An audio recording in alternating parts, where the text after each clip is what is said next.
Bismillahirrahmanirrahim. Assalamu alaikum all students. Hoping you all safe and doing well. उम्मीद है आप सब लोग खैरियत से होंगे। मैं doctor Mohammad Rafiq, lecturer biochemistry and senior faculty member of Shahrukh Alam College of Health Sciences Multan आपसे मुखातिब हूँ। Shahrukh Alam College of Health Sciences Multan का खूबसूरत और वसी बिल्डिंग पर मुश्तमिल इदारा है, जहाँ मेहनती, आला तालीम याफ्ता और तजर्बाकार असातिज़ा पढ़ा रहे हैं। Shahrukh Alam College of Health sciences जदीद लेबॉर्ट्री आलात से मुज़य्यन और स्पेशियस लेबॉर्ट्रीज़ पर मुश्तमिल इंस्टीट्यूट है। डियर स्टूडेंट्स, कोरोना की इस आलमी वबा की वजह से Shahrukh Alam College of Health sciences ने यूट्यूब पर ऑनलाइन क्लासेस का सिलसिला जारी रखा हुआ है, ताकि आपका वक्त ज़ाया ना हो और आप बेहतर स्टडी कर सकें। आप स्लाइड्स को बार बार पढ़ें, समझें और अपना lecture day by day clear करें। अगर आपने कोई सवाल पूछना है तो आप ग्रुप में सवाल पूछ सकते हैं, जिसका आपको जवाब दिया जाएगा। डियर स्टूडेंट्स, पिछले लेक्चर में हमने न्यूक्लिक एसिड के बारे में डिस्कस किया था कि न्यूक्लिक एसिड क्या होते हैं, टाइप्स ऑफ न्यूक्लिक एसिड, और इसके अलावा कंपोजिशन या कंपोनेंट्स ऑफ न्यूक्लिक एसिड के बारे में भी हमने डिस्कस किया था। आपको याद होगा कि न्यूक्लिक एसिड को हमने दो ग्रुप्स में कैटेगराइज किया था, डीएनए और आरएनए। आज के लेक्चर में हम डिस्कस करेंगे कि आरएनए यानी राइबोन्यूक्लिक एसिड क्या होता है। इसके अलावा आरएनए की मुख्तलिफ टाइप्स के बारे में हम डिस्कस करेंगे। डीऑक्सीराइबोन्यूक्लिक एसिड यानी डीएनए क्या होता है, डीएनए का स्ट्रक्चर कैसा है, और इसके अलावा हम डीएनए के रोल के बारे में भी आज के लेक्चर में रीड आउट करेंगे। तो आइए सबसे पहले हम डिस्कस करते हैं राइबोन्यूक्लिक एसिड यानी आरएनए। आरएनए क्या होते हैं? राइबोन्यूक्लिक एसिड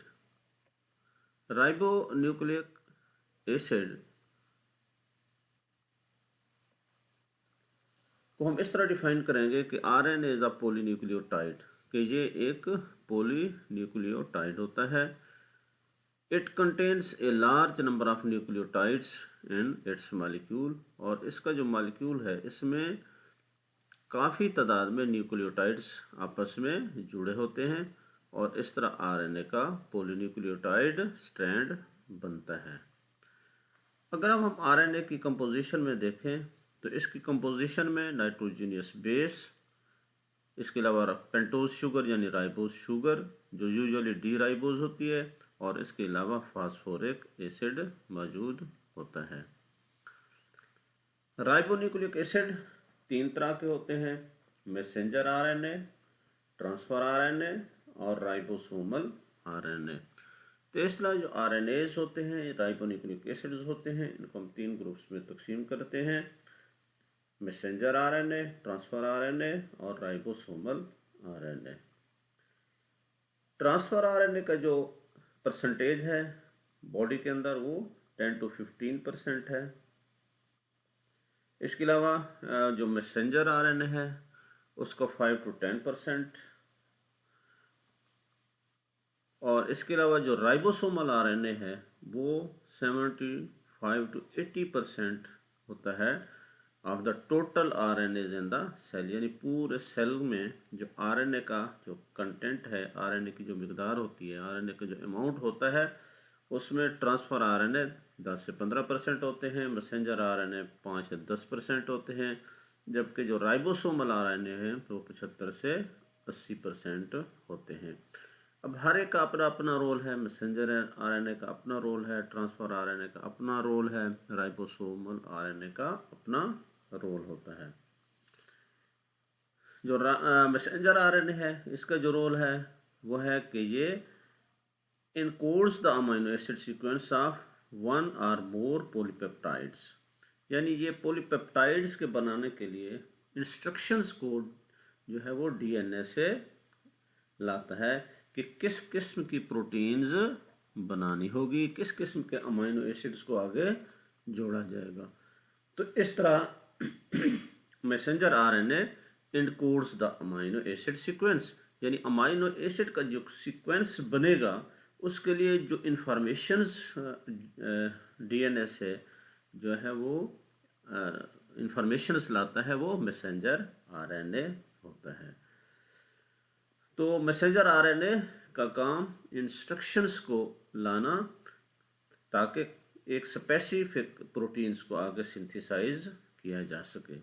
तो ये मैसेंजर आरएनए का काम होता है जो जीन या सेट ऑफ जीन्स इंस्ट्रक्शंस को लाता है। नेक्स्ट जो है वो ट्रांसफर आरएनए है, वो इन इंफॉर्मेशंस को पढ़ता है जो मैसेंजर आरएनए लाया था, and transfer the appropriate amino acid to the growing polypeptide chain. फिर वो जो अमीनो एसिड्स होते हैं उनको ट्रांसफ़र करता है उसी हिसाब से ताकि स्पेसिफिक प्रोटीन्स बनाई जा सके। इसके अलावा जो राइबोसोमल आरएनए होता है वो राइबोसोम का एक हिस्सा होता है और वो प्रोटीन बनाने में रोल प्ले करता है। डायग्राम में देखें हमने तीनों टाइप्स के आरएनए यहाँ पे दिखाए हैं, ट्रांसफर आरएनए, इसके अलावा राइबोसोमल आरएनए और मैसेंजर आरएनए। तो ये तीनों की हमने यहाँ पे डायग्राम भी वाज़े कर दी है, मैसेंजर आरएनए, राइबोसोमल आरएनए और ट्रांसफर आरएनए। और इस तरह हमने तमाम जो आरएनएज हैं उनका अपना अपना जो रोल है वो भी डिस्कस किया है। अब हम ये देख लेते हैं कि आरएनए है क्या। RNA is a polypeptide. RNA एक पॉलीन्यूक्लियोटाइड चेन पर मुश्तमिल एक मॉलिक्यूल है और इसमें जैसे मैंने पहले बताया कि बहुत सारे न्यूक्लियोटाइड आपस में जुड़ते हैं तो पॉलीन्यूक्लियोटाइड चेन बनता है। जो आरएनए में न्यूक्लियोटाइड्स बनते हैं उनमें जो कंपोनेंट्स होते हैं नाइट्रोजीनियस बेसेस, एडेनिन, गुआनिन, जिनको हम प्योरीन भी कहते हैं, एक वो होता है और उसके साथ साथ पैरामिडीन, साइटोसिन और यूरासिल होता है। आपको याद होगा जब हमने डिफरेंस पढ़ा था तो उसमें हमने ये देखा था कि आरएनए में यूरासिल होता है, थायमीन नहीं होता। थायमीन जो है वो जस्ट डीएनए में पाया जाता है। इसके अलावा राइबोज शुगर होता है जो कि पेंटोज शुगर है और यूजुअली जो एक्चुअली ये डी राइबोज शुगर होता है, ये भी उसमें मौजूद होता है। इसके अलावा फास्फोरिक एसिड। तो इस तरह आरएनए का जो स्ट्रक्चर होता है उसके जो कंपोनेंट्स हैं उनमें nitrogenous base, adenine, guanine, cytosine और यूरासिल होते हैं। पेंटोज शुगर में डी राइबोज जो है ना वो मौजूद होता है और इसके अलावा फास्फोरिक एसिड। तो इस तरह एक न्यूक्लियोटाइड तश्कील पाता है इनके मिलने से, और फिर ये बहुत सारे न्यूक्लियोटाइड जब आपस में मिलते हैं तो फिर आरएनए एक स्ट्रैंड यानी पॉलीन्यूक्लियोटाइड बनता है। Next we discuss about deoxyribonucleic acid यानी डीएनए। स्टूडेंट्स आपको ने देखा होगा कि जो खसूसियात होती हैं वो वालिदैन से बच्चों में मुंतकिल होती हैं। इन खसूसियात की रिस्पॉन्सिबल जो मालिक्यूल है या इन खसूसियात का जो रिस्पॉन्सिबल जो कंपाउंड है वो डीएनए होता है। कभी ऐसा नहीं होता कि किसी एक स्पीशीज़ के अंदर कि हाँ दूसरी स्पीशीज़ पैदा हो जाए, कभी ऐसा नहीं होता। तो ऐसा क्यों होता है? This is due to DNA molecule. DNA को हम विरासती मादा भी कहते हैं। विरासती मादा इसको इसलिए कहा जाता है क्योंकि ये जेनेटिक इन्फॉर्मेशन यानी विरासती जो खसूसियात हैं वो एक नस्ल से दूसरी नस्ल में मुंतकिल करने का रिस्पॉन्सिबल होता है। DNA contains the genetic information, यानी डीएनए में विरासती मालूमात होती हैं that give rise to the chemical and physical properties of the living organism. और जो लिविंग ऑर्गेनिज्म हैं उनमें जो केमिकल या फिजिकल प्रॉपर्टीज़ होती हैं वो डीएनए की वजह से होती हैं, यानी डीएनए ही उसका रिस्पॉन्सिबल होता है कि बॉडी किसी भी लिविंग ऑर्गेनिज्म में, किसी भी जानदार में जो खसूसियात हैं, उसका कलर कैसा है, उसके बाल कैसे हैं, उसके नाखून कैसे हैं, या कोई भी प्रॉपर्टीज़ है, तो उसका रिस्पॉन्सिबल जो मालिक्यूल है दैट इज़ डीएनए। या पैदा होने वाला बच्चा कैसा होगा, तो ये तमाम खसूसियात की जो रिस्पॉन्सिबल चीज़ है वो डीएनए है। अगर हम डीएनए का जो न्यूक्लियोटाइड होता है, डीएनए का जो स्ट्रक्चर होता है, अगर डीएनए के हम न्यूक्लियोटाइड के बारे में डिस्कस करें तो डीएनए का न्यूक्लियोटाइड्स जो है ना उस 3 चीज़ों पर मुश्तमिल होता है। उसमें एक तो नाइट्रोजीनियस बेस,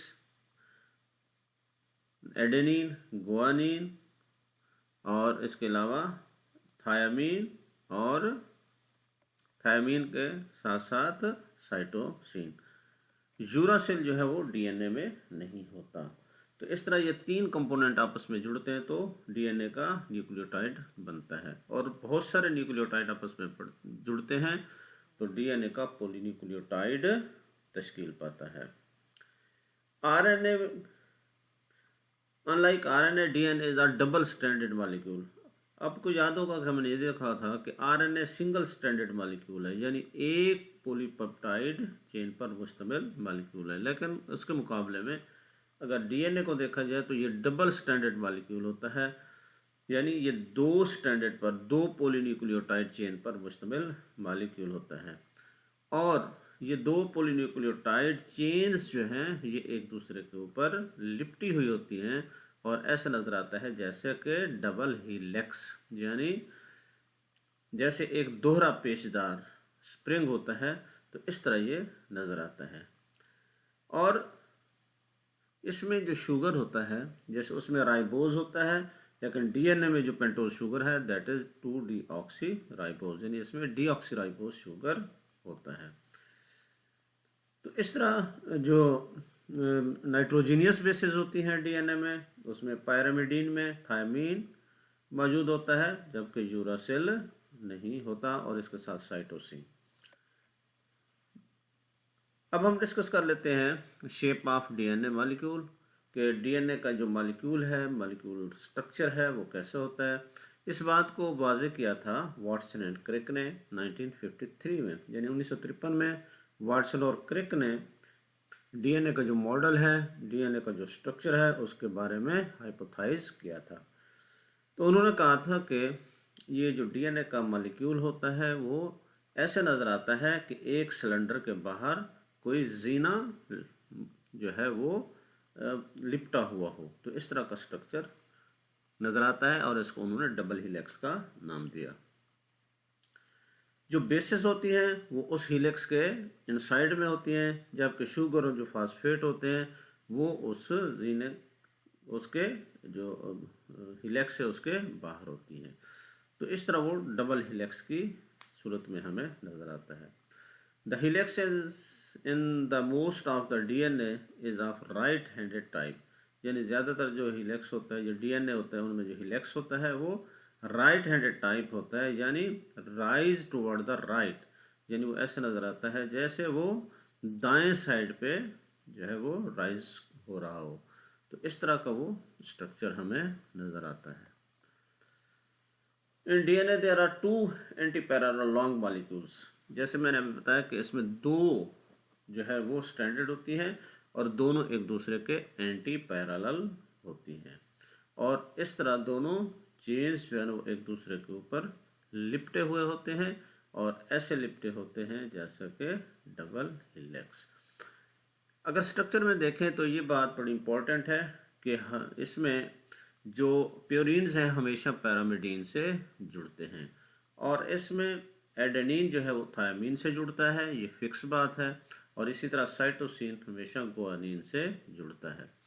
एडेनिन और थायमीन में 2 बॉन्ड होते हैं, और ये 2 हाइड्रोजन बॉन्ड मौजूद होते हैं। इसी तरह साइटोसिन और गुआनिन के दरमियान 3 बॉन्ड्स मौजूद होते हैं, यानी एडेनिन और थायमीन 2 हाइड्रोजन बॉन्ड के जरिए आपस में जुड़े होते हैं, जबकि साइटोसिन और गुआनिन के दरमियान 3 बॉन्ड्स होते हैं। अगर हम इसको में देखें तो इसके एक टर्न में जो इसकी लेंथ है वो 3.4 mm है और इसमें 10 बेस पेयर्स जो है वो मौजूद होते हैं। अगर इसमें देख माइनर ग्रूव है और एक मेजर ग्रूव है, मेजर ग्रूव और माइनर ग्रूव के दरमियान 10 बेस पेयर्स मौजूद होते हैं और इसकी जो लेंथ होगी 3.4 mm होगी। और अगर हम इसका डायमीटर देखें तो 2 नैनोमीटर इसका डायमीटर होता है। तो इस तरह जो है ना ये स्ट्रक्चर जो है वो बनता है डीएनए का। DNA is ultimately carry off hereditary in all eukaryotes and even most prokaryotes. DNA जो है ये यानी विरासती जो खसूसियात हैं उनका कैरियर होता है, यानी एक नस्ल से दूसरी नस्ल में ये जो विरासती मालूमात होती है उनको कैरी करने का रिस्पॉन्सिबल मॉलिक्यूल होता है, चाहे वो यूकैरियोट्स हों या प्रोकैरियोट्स सेल्स हों। सिवाय चंद वायरसेस और फेजेस के बाकी तमाम जितने भी सेल्स हैं यूकैरियोट्स हों या प्रोकैरियोट्स हों उनमें जो विरासती खसूसियात को कैरी करने का रिस्पॉन्सिबल मॉलिक्यूल है that is DNA. Genes are composed of DNA in which the genetic information is contained in the form of codes। Genes जो है ये डीएनए का एक छोटा सा हिस्सा होता है जिसमें जेनेटिक इंफॉर्मेशंस मौजूद होती हैं एक कोड की सूरत में। Double helical structure of DNA explain many of the properties of DNA. ये डबल हेलिकल स्ट्रक्चर होता है डीएनए का, ये उसकी बहुत सारी प्रॉपर्टीज को एक्सप्लेन करता है। उनमें 2 इंपॉर्टेंट प्रॉपर्टीज क्या हैं?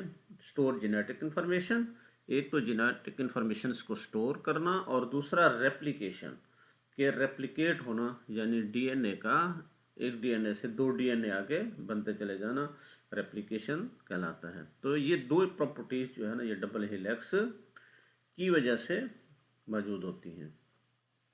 जैसे हमने बताया to synthesise double stranded DNA exactly similar to the DNA originally present, यानी जो नया डबल स्ट्रैंडेड डीएनए बनेगा वो एग्जैक्टली सेम होगा जैसा ओरिजिनली मौजूद था। और दूसरा to produce messenger RNA which will dictate the synthesis of protein, और दूसरी डीएनए की जो प्रॉपर्टी है वो अपने जैसी फॉर्म में एक मैसेंजर आरएनए बनता है जिसको हम ट्रांसक्रिप्शन कहते हैं, यानी डीएनए से मैसेंजर आरएनए का बनना ट्रांसक्रिप्शन कहलाता है। अगर आपसे कोई पूछता है व्हाट इज ट्रांसक्रिप्शन तो आप बताएं this production of messenger RNA from DNA is called transcription. और फिर प्रोटीन का आगे बनना ट्रांसलेशन कहलाता है। तो इस तरह मैसेंजर आरएनए का बनना और जो डबल स्ट्रैंडेड जो मॉलिक्यूल है जिसको हम डीएनए कहते हैं उसकी कॉपी आगे बनना, ये 2 ऐसी इंपॉर्टेंट प्रॉपर्टीज हैं डीएनए की जो कि किसी भी जानदार की खसूसियत के लिए इंतहाई अहम होती हैं।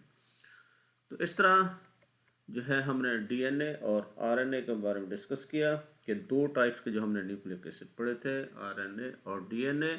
आरएनए राइबोन्यूक्लिक एसिड, इसकी फर्दर 3 टाइप्स हमने डिस्कस की, मैसेंजर आरएनए, ट्रांसफर आरएनए और राइबोसोमल आरएनए।